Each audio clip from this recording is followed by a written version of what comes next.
Good afternoon, ladies and gentlemen, and welcome to Thursday's Market SITREP or Situation Report. My name is Matthew Buckley. My call sign is Wiz, and what an interesting day full of technical analysis here if you're into that stuff. In the live trade brief this morning, our weekly debrief, we showed that gap down at the open, the recovery, and then kind of this descending slope and turn into, I guess, what you call a bear pennant. And the last time the SPX tried to pop and hit that slope, it imploded. I said 29.15 was that level. It imploded through there. I said the next level would be 2900, which was right here, and we imploded underneath that. Now look at the battle that's going on. Up to 2900, down, up to 2900, and a couple buy orders coming in right now to see if we can push it through that 2900 or it's going to fail here. If it fails here, we're going to see a good big red day going into the close. If we can rally off here, we might even, I'm not going to say green for the day. But this is very interesting trading. I don't day trade. I can't stand it. I'm not going to sit here for 8 hours a day glued to my seat. That's just not who I am. But I just wanted to show you that in this type of tactical market, you can clearly map out what's going on here. So actually, as I'm talking to you, let me lower this down here. It's 2900 is right there. So there you go. So resistance, and pop through it. Now, as we're sitting here doing this brief, we'll see if here's the slope. Here's that downward bearish slope with the connecting all the tops here where it failed. The next point of potential resistance would be right there. So I'll tell you, I'm going to go off this screen and give you my intelligence brief, and then we'll come back and we'll see what happens when it gets up to here. So as we cover often, or haven't covered for the past couple months, or actually not a long time, to be honest with you, looking at the left side of a chart, markets don't like living, quote unquote, in between moving averages. There's the 200-day moving average. There's the 50-day moving average. We popped through it this week, and it looked like we were going to be heading up to the 200, but we've kind of stalled out in the middle here. So only one of two things is going to happen. We're either going to get back down to this 50, or we're going to head up to the 200. This markets don't hang out tactically in between these moving averages, as you can see. I call these magnets. These moving averages are magnets to algos and also to humans. But it's an interesting market because yesterday, after market close, Microsoft, Facebook, Tesla, blowout earnings, or actually pretty good earnings. I mean, Microsoft's earnings could be termed what coronavirus. They literally said something along those lines in the earnings call. They said really no impact, and same thing with Facebook. So very, very interesting that really relatively good earnings out of some of the names that have powered this rally. The only reason we're up here right now is because of the Fed and a handful of tech stocks, right? We call it the FAGMs, right? Facebook, Amazon, Apple, Google, Microsoft. Those are the only reason those names are the only reason we're up here. Because take a look at this. Look at the top of the Drudge Report today. New hotspots throughout the USA. The updated model says 100 grand dead by the end of summer. I thought it was, if we didn't do anything, it's 2 million. Now the models are only saying 60. Folks, we blew through the mid 50s this week with no sign of stopping. So the updated model is back to 100. These are the six figures is what I predicted. It wasn't in the millions, and I wasn't down at people running around the room saying yay 60. Not going to be 60, folks. This is easily. I said between 250. Well, remember the one White House briefing where the president said, 200 is kind of where we're settling, and the next day the White House quietly came out and said, 240-ish. So who knows? That models are only as good as the info you put into it. Remember at the beginning, we were using data from who to put into this thing? China. Well, man, the tone of the president has shifted finally to, and it's a little late in my opinion. He's late. Back here, folks, when he could have blamed China immediately based on what he knew, instead of, quote, believing his good friend Xi, my good friend Xi, I respect very much, huge respect, tremendous respect, because he wanted to keep his precious phase one trade deal.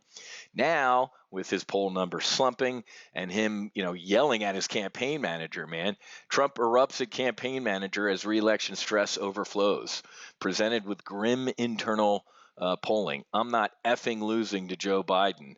So things are starting to turn a little bit against the president. Again, full disclosure, I will vote for the man. I'm actually probably going to donate money to the man because there's no way in hell Joe Biden is going to be president. Or guess who's floating around on her broomstick? Hillary Clinton is kind of just waiting in the wings for what? For Joe Biden to get Kavanaugh'd. I can't believe I can't believe I was going to say I can't believe. Of course I can believe that he hasn't been Kavanaugh'd yet. Alyssa Milano and all the other liberal hypocrite pieces of you know what in Hollywood and in D.C. Where's Kamala Harris? Where is she lynching Joe Biden like she lynched Kavanaugh? We have to believe every woman. We absolutely believe her. Spotty memories from 30 years ago. The lady that's accused Joe Biden her mom called in Larry King. I mean, she told people, it's documented. He is refusing to open his Senate files. They're sealed in the state of Delaware until the dude leaves public life. Oh, he left public life when he was done being vice president, folks. He's a U.S. citizen right now. Anyway, what am I rambling about here? Because this is interesting. One of the reasons I believe the market turned a little bit today is because the president is starting to do the whole, we're going to retaliate against China because of the virus. There's many things I can do, he said. We're looking in to see what happened.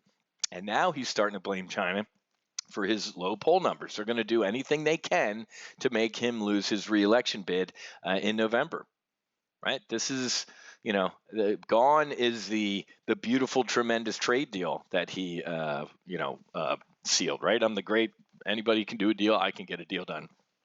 Now we're starting to hear that Trump officials are kind of pushing Grinnell over DNI and some other alphabet agencies to say, hey, elbow, make sure you link this virus to the Wuhan labs. Of course, that's where it's from. But now here we go with reverse deep state going, actually, no, it didn't come from the deep state. So here we go. Intel, virus is not man-made. Okay. So the Intel back here was saying it was, not necessarily, folks, coronavirus, nobody said it was, quote, man-made. What I reported back in the day was they were playing with it, which is kind of what the Intel is saying, is that they were playing with it in a lab to try and outdo the United States and showing how they can do virus and fix it and stuff like that. So this is getting very, very, very interesting. This is starting to, again, has the smell of a little bit of a political scandal, but the president's trying to find some fall guys. This is just devastating. And we have COVID fatigue when the market's not down 1,000 points. Over 3.8 million Americans filed for jobless benefits last week. We're up to the mid-30s, ladies and gentlemen. No, I'm sorry. I'm telling you, they're saying 26 million. That's completely not even close to reality. It's not even close to being right. Here you go. Here's the journal. The administrative problems mean the official tally of 26 million initial claims is almost certainly an undercount. Connecticut, all these states, their websites weren't and systems weren't designed to have this many people. Always remember, first of all, remember never to use the unemployment number that the government puts out. Why? It's a lie. What? U3, ladies and gentlemen. This is the U.S. Bureau of Labor Statistics website. U3 is what politicians use. You see right here, it says official unemployment rate.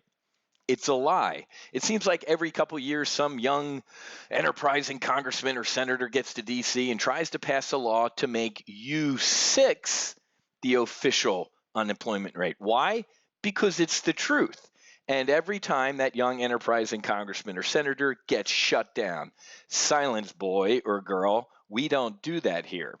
The official unemployment rate through March is 4.4. The real unemployment rate is 8.7, and I'm telling you, it's even higher than that, folks. That's not even close. Please do me a favor and Google this. Google U6 BLS, Bureau of Labor Statistics. Hit enter and come read what the total unemployment rate is. Makes sense. This is people who are working part-time because they can't find a full-time job. This is people working at jobs that are less than they would ever take. These are people that have busted their ass lately to find a job and they can't. This is the real rate. This is a liar rate. This is our government in action, folks.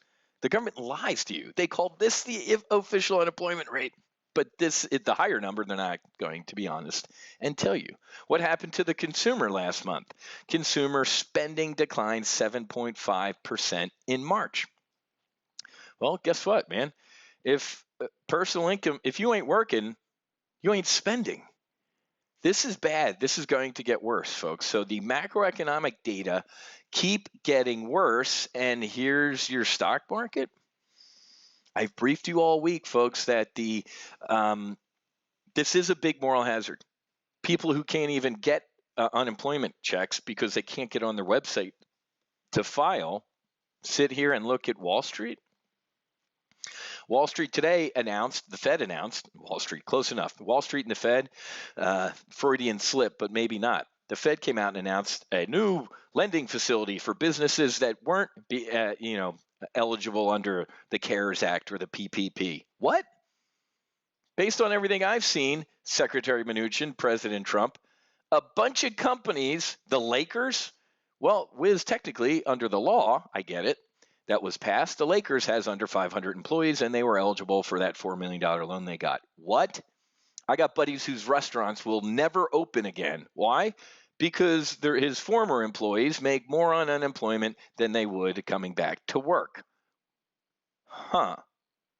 So the Lakers needed $4 million, but my buddy, to try and reopen his restaurants in Fort Lauderdale, didn't get a dime. I got my pitchforks and my torches. They're all in my closet, and I'll grab them, folks, if we don't unfornicate what we're doing. Stock market surge isn't as crazy as it seems. It's not crazy to me. I get it. 3 letters, FED. Right here, I could not have been more bearish, and in the blink of an eye, I got kicked in the teeth with like 3 or 4 losing trades. Why? That's the day capitalism died. The Federal Reserve, 0.02 seconds after the weekly unemployment report that week, what was that, the 6 million week or whatever it was? Boom. There is no hell. We'll take care of your boo-boos. Today, Jerome Powell, we will do what we can to the absolute limit of our powers. Oh, my God. Meaning, as the poor get poorer and this economy sucks, Wall Street and businesses will get richer. That is not a good look. Federal Reserve expands business lending program. I thought you already had that. Well, eligibility and loan terms have been loosened on the $600 billion effort targeting mid-sized businesses hit by the coronavirus pandemic. Yep, the Los Angeles Lakers, they're a small business that needed a bailout. How are you doing? Coronavirus relief often pays workers more than work. Oof. Tomorrow at 1 o'clock, free live trade brief, 1 o'clock Eastern. Amazon earnings after the close today. Head to go.topgunoptions.com/solo-brief. Okay? Register to attend tomorrow's brief 1 o'clock. Wiz, I'm working tomorrow, or I'm on a Zoom drinking call since it's Friday. Good on you. At least register so you can get access to the replay. I'm going to brief you on the stock we call the Death Star, the only stock you have to own, folks. It's in everything. It's taken over everything. If Facebook and Microsoft and all these other guys have had blowout earnings, how do you think Amazon's going to do? I've heard a rumor of $10,000 a second is what they're making. It ain't all great news, man. There's supposed to be a strike tomorrow. There's a Missouri senator that wants a criminal complaint open against Amazon. They've been put on a bad list because some of the platforms overseas facilitate piracy. Amazon, up. So as American, I think all that stuff's bad. As Gordon Gekko, I think that's fantastic. I love Amazon. Look at this thing, man. $2,400 stock. absolute insanity. So tomorrow at 1 o'clock Eastern, we're going to brief what we're doing to target Amazon for maximum profit. So please check that out. Going to be an interesting day today, folks, into the close. Let's go back to SPX and see what we're doing here. I think we're hanging right around. Look at that. Looky here. As the brief started, I said, there's your next line of resistance, and it hit it. Came back to the 2900. Now it's going back up to this slope. Look at that. Obviously, clearly the bias is to the downside here, but look at that. I didn't touch any of this stuff, man. That is great. I ain't no technical analysis genius, but this ain't rocket surgery. Look at that. Popped right up, went through it a little bit. Big sell orders came in, and look at that. Here's the bottom of this triangle, man. Look at that. What's going to happen right here? We're either going to pop up through, or it's going to fail right there and go down. And we break that 2890, man. Look out to the downside. All right, I got to get going. We had real quick, EWZ, our Afterburner Trading Club. We jumped in this morning and bought a boatload. What did we get here? We got, this was the 24 and a half puts out to tomorrow. There was only 28 contracts in there, right? Our Afterburner team, look at this. 9,100. That's essentially our Afterburner Trading Club, man. Our full Afterburner Trading Club pushed. Look at those contracts. Okay, we got in at 35. They're underwater a little bit, but some of my folks already got out of those things. They got out at this was as high. These got as high as 43 cents today. So if we talked about getting in at 35.8, I was looking at 300 shares. That would have been $2,400 had we bailed out of those at the bottom here. I don't think this is done yet. I mean, this is kind of doing a little the S&P 500-ish, implode, rally. Brazil. I really even brief, quote unquote, Brazil, but they're in a world of hurt with the coronavirus, with the Justice Department, everything down there. They're not looking too good. Our bear call spread out through tomorrow is looking fantastic.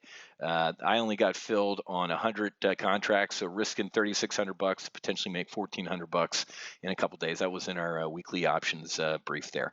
Okay, I got to get going. Have a great rest of your day. I'll see many of you tomorrow at 1 o'clock for our solo Amazon brief. Head to go.topgunoptions.com/solo-brief to register for your fleece slot.